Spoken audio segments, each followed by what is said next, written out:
I'm Debbie Shapiro, and I'm honored to speak on behalf of Jan's many lifelong friends. You know, if Howard Jan were here with us right now, she'd insist on a few things. She wouldn't stand for a lot of blubbering, and not too much talk about her. She'd say, "Okay, that's enough about me. How are you doing?" "Well, Jan, you're not here to change the subject, and there's a lot to cover, so I'll get started. I want to thank everyone who shared their memories of Jan with me, and I apologize that I couldn't include them all. Jan has been through some very trying times, starting in her childhood. But as the saying goes, when life handed her lemons, she just made a few lemon drop martinis and moved on.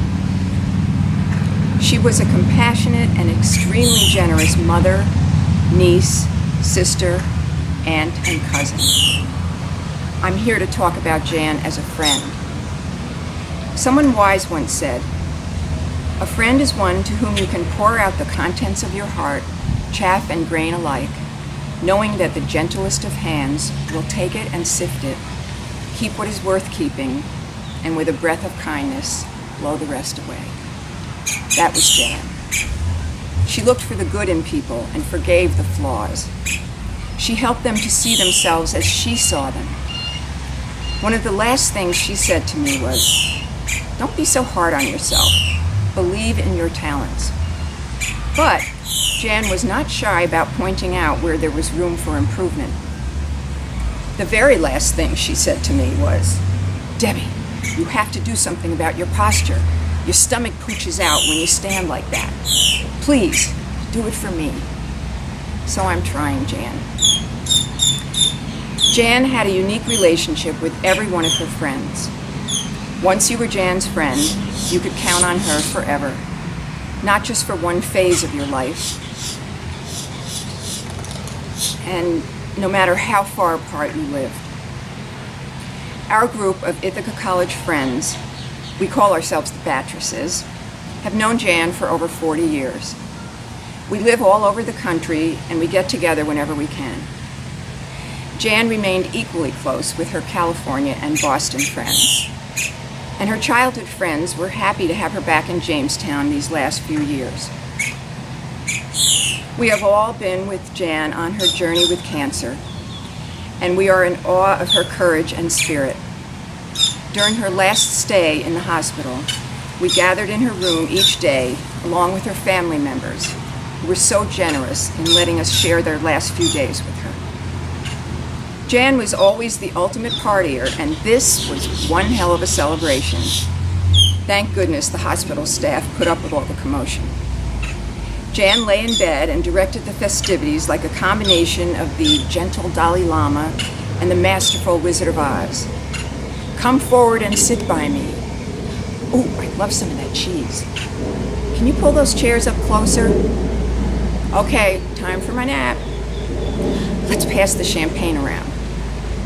She reminisced, told stories, caught up with our lives, and made every one of us feel like she was connecting directly with us, as she always had.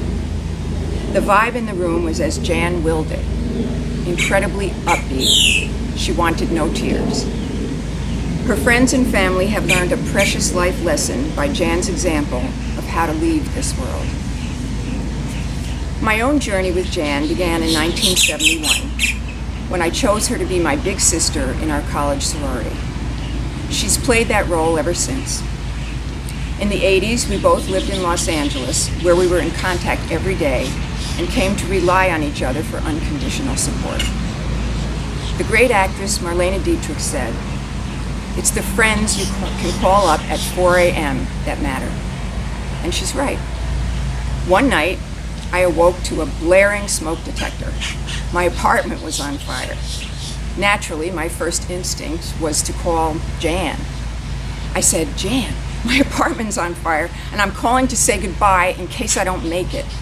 And she said, "Debbie, hang up. Call 911, pack up the cat, and get out of there." Then she drove over and stayed with me the rest of the night. We all remember Jan's spontaneous nature and love of adventure, ranging from sneaking out of Auntie's house in the middle of the night as a teenager to driving herself cross-country, not once, but 2 times. For the first trip to San Diego in 1980, Jan packed up her car, tied her bike to the back, and stuffed her moody Siamese cat Solomon inside. Her first stop was Altoona, Pennsylvania, for Cindy's wedding. She wouldn't miss that. Several days later, she showed up at my apartment in Santa Monica and promptly backed her car into another one, totaling the bicycle. Moving out of California a few years ago, Jan dropped Michael off at college in Washington State and drove another 3,000 miles to Jamestown. This time, her companions were 1 large dog, 1 cat, and 2 turtles swimming in their tank. Jan was an animal lover, all right. She would not let any circumstance in her life come between her and her pets. Once, she couldn't find anyone to watch Callie and Samurai when she visited Nick at Williams College. So she just took them with her and found a motel that allowed animals. When Jan asked me to speak at her funeral, she said, "Oh, I know you're going to make me into a saint." Well, I happen to believe that Janice Johnson Fera was put on this earth to heal people with her hands and to uplift and inspire them with her heart. If that's not saintly, I don't know what is. However, Jan was not perfect. Several of her friends wanted to make sure I mentioned a particular personality quirk of hers. We all know how much Jan loved her food. Well, every time we'd be in a restaurant for a meal, she would hover over our plates to check out everything we had ordered. With that gleam in her eye, she'd say, "Ooh, that looks good. Can I taste some of that?" Then she'd stick a fork in it. The only way we could get enough to eat was to order exactly what she ordered. The people expert Dale Carnegie said, "You can make more friends in 2 months by becoming interested in other people than you can in 2 years by trying to get other people interested in you." Jan was very interested in other people. She wanted to know all the details about you. I'm not going to say she was nosy, but anyway, Susie remembers meeting Jan freshman year in college. She says, "Jan and I were assigned to be lab partners in histology class. We shared a microscope, and for 1 or 2 hours a week, we reviewed slides of cells. Of course, Jan wanted to spend most of the time interviewing her new friend. She asked the typical questions about where I grew up, which dorm I was in, and whom I had met so far at college. Then we realized we were dating the same guy. Needless to say, we were both appalled. I can't remember how we handled John and his 2-timing, but I do know that it was the beginning of a beautiful friendship." Our friend Cindy, whose college-age son has been battling leukemia, mentions a photo from her birthday party last year that includes Jan. She says, "You can just see in her face the interest and encouragement she is giving to Matt. And last week when she called, she said that she hoped Matt would do better than she has. In her last days, she's still thinking of everyone else." There are countless tales about Jan, and I wish I could share them all. But I think I hear her telling me to wrap it up. Okay, one last story. Chris was driving Jan to the Roswell Cancer Center last month. Looking green, Jan lay weakly on the reclined front seat. She felt nauseated and miserable. It was snowing and hailing, and Chris stopped at an auto parts store to get a windshield scraper. The store was out of scrapers, but a very nice customer offered one of his to Chris. Chris and the man left the store together to get the scraper, and as soon as Chris got back in the car, Jan roused herself and moaned, "Chris, where's that guy been all these years? He's the first good-looking man I've seen since I moved here." In closing, I'd like to share some of the lyrics to a beautiful song from the Broadway show Wicked. It's called "For Good."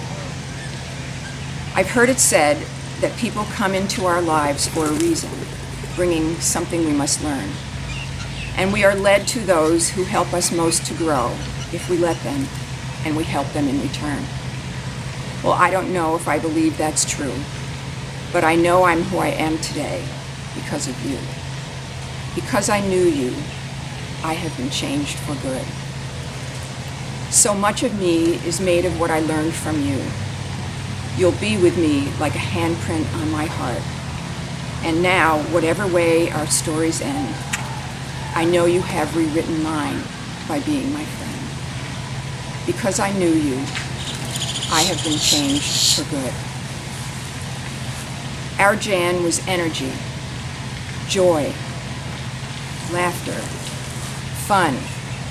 She was also beauty, bravery, altruism, optimism. She will live forever through all of us who loved her.